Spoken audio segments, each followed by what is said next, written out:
All right, breaking news is first tonight. The teen accused of killing Mobile police officer Sean Tuder in court today for that capital murder charge. Marco Perez pleading not guilty. Our Tyler Finger now joins us live from downtown Mobile. And Tyler, there was some other controversy in the courtroom today. Tell us what that was about.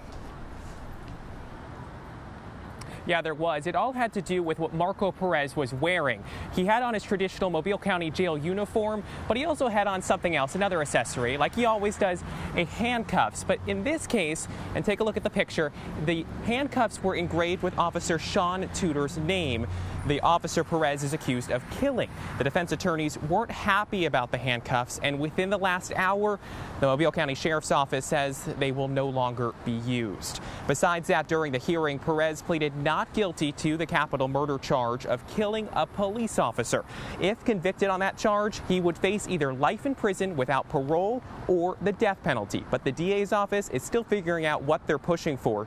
Mobile Police Chief Lawrence Batiste and Mobile Public Safety Director James Barber were inside the courtroom as Perez pleaded not guilty. Perez is accused of shooting and killing Mobile police officer Sean Tuder last month in West Mobile while trying to arrest Perez on outstanding warrants. After the hearing today, I talked with District Attorney Ashley Rich about the handcuffs, and she says they're treating him fairly. But would you have a problem with having it be fair where everyone's wearing the same thing when they are in a courtroom? I mean, would you guys be able to? You want to talk about fair?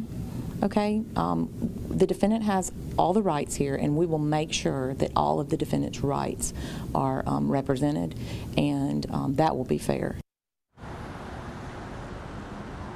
The whole hearing lasted just 9 minutes today. Specifically on this capital murder charge, Perez will be back in court next Tuesday for a preliminary hearing. We will, of course, cover that for you. I also talked with the defense team, and we'll let you hear what they had to say coming up on the news at 9. But again, the news tonight, Marco Perez pleading not guilty to the capital murder charge. For now, live outside Government Plaza, Tyler Finger, Fox 10 News. Perez facing a slew of charges, including theft of property, receiving stolen property, and burglary. Police also say he's responsible for a January 18th burglary on Charlene Court, which got him a second-degree burglary charge. And that first-degree receiving stolen property charge stems from the theft of a car that was reported stolen January 13th. He'll be in court for those charges on Thursday.